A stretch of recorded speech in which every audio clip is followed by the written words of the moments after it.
What's up guys, I'm BTC. Today we're going to look at all the strengths, weaknesses, and counters of Hammond versus all the other heroes.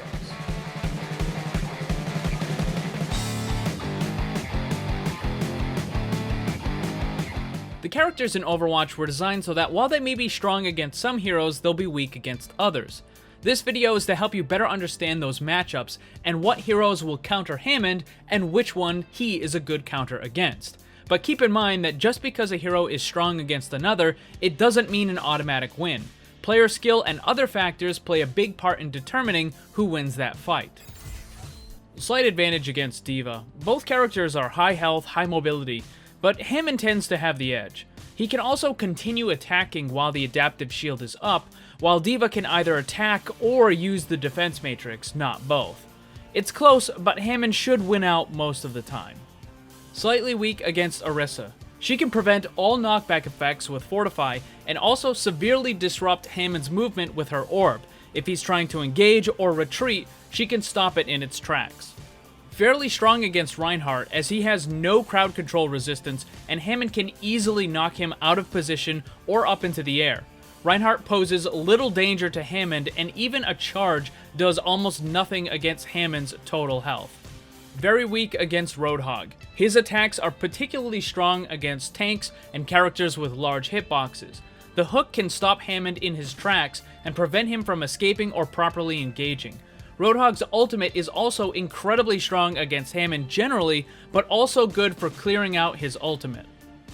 Fairly strong against Winston, as his damage does almost nothing to Hammond. The bubble has little effect because Hammond can easily reposition himself to deal damage, and Hammond's ultimate will completely shut down Winston's Primal Rage ultimate. Against another Hammond, for obvious reasons, this is always a neutral encounter. Slightly weak against Zarya. Hammond's abilities all hit a fairly uncontrolled general area, and this is great for Zarya using protective bubbles to gain her charge. A Zarya with a decent charge will be able to outdamage Hammond, and her ultimate completely negates his mobility. Bastion is a hard counter and quite problematic for Hammond. He cannot be moved around by any of Hammond's abilities, and because Bastion's sentry mode does not have the ability to critical anyways, it makes Hammond's critical immunity in ball form completely useless. Even Hammond's ultimate does little damage because Bastion in sentry form with Ironclad passive will likely survive the ultimate, and he doesn't need to move around in the minefield. He can simply stay where he is and continue attacking. Slightly weak to Doomfist. Both characters are great at disruption and can interfere with each other, but Doomfist tends to win out. Because most of his damage comes from abilities which cannot critical, again, Hammond's critical immunity in his ball form is useless. The large hitbox also makes it fairly easy for Doomfist to hit Hammond reliably. However, Hammond's ultimate does cause a lot of problems for Doomfist. Slight advantage against Genji. Hammond's incredibly high health makes it difficult for Genji to deal enough damage to be impactful, and Hammond can survive the majority of the Dragon Blade ultimate without any outside assistance. Hammond also has the mobility needed to chase down a Genji if needed. Fairly strong against Hanzo. Hammond can easily get to the high areas to deal with that Hanzo, and he has enough health to simply tank most of the storm arrows. Even if Hammond does not secure an elimination, he can still disrupt the Hanzo enough to force him out of his preferred locations. Very weak against Junkrat. Hammond's high health does little in this matchup. His large hitbox means Junkrat can land most of his attacks fairly easily. The trap and remote abilities are exceptional at disrupting Hammond's mobility, and Junkrat can also clear out most of Hammond's ultimate with little difficulty. Some advantage against McCree, as he is able to do quite a bit of damage to Hammond from distance, even without the benefit of the critical hits. However, Hammond can quite easily close the distance, and when he does, there's very little that McCree can do, as Hammond can easily tank a Fan the Hammer. Quite weak against Mei, as the slowing and freezing effects are extremely problematic for Hammond. The wall can also prevent much needed movement, and Mei's ability to ice block ensures that she will likely survive most encounters. The ice wall is also good at clearing large sections of Hammond's ultimate, and Mei's ultimate will completely counter Hammond's. Farah is a hard counter to Hammond for many of the same reasons that Junkrat is. Large amounts of damage can break through all of Hammond's health, the concussive blast can disrupt him, and most of Hammond's abilities simply cannot reach Farah in the air. However, because Hammond's attack is hit scanned with a relatively small amount of spread, he can still sometimes be a threat to Farah. Reaper is a very hard counter as he was designed to destroy tank characters with high health and large hitboxes. At close range, Hammond stands almost no chance against Reaper. Both character ultimates are fairly useless against the other, however. Reaper can simply Wraith form away from Hammond's ultimate, but at the same time the Death Blossom is quite weak against tank characters.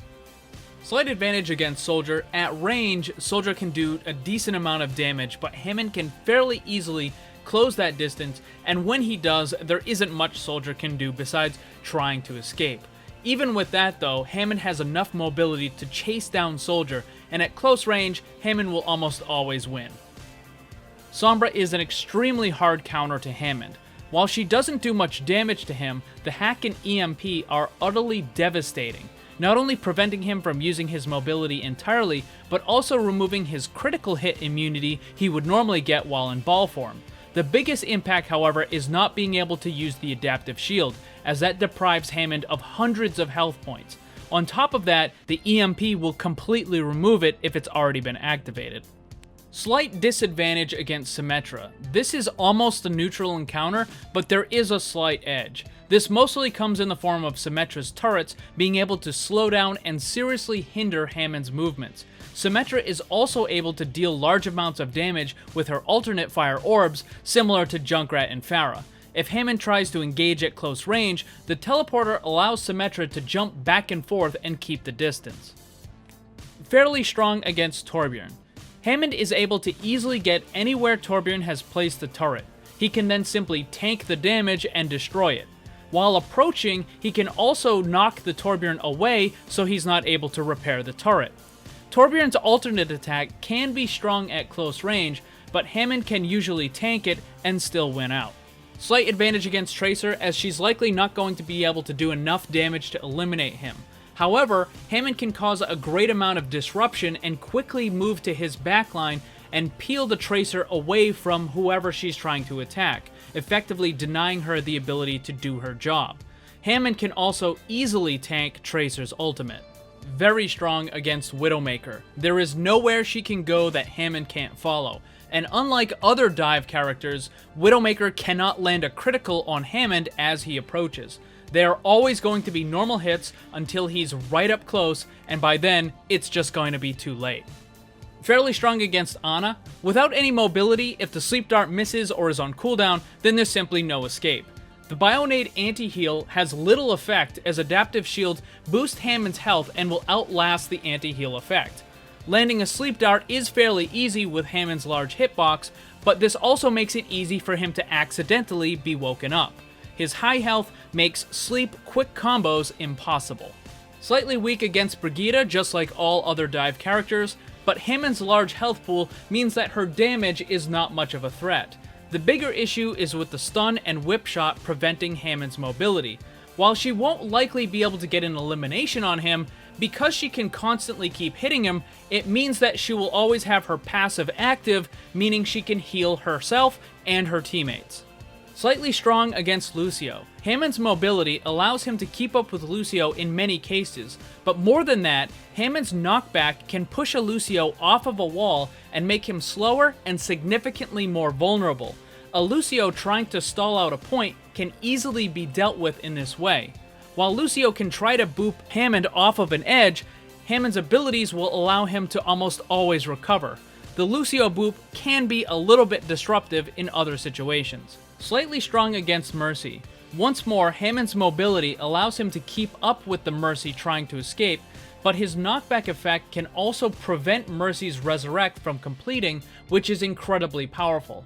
Hammond's ultimate can also prevent a Mercy from gliding around back and forth in an area to different teammates. Moira is a neutral encounter. Her damage is not good enough to be a threat to Hammond, however, it means that she can use him as a constant battery to recharge her own healing.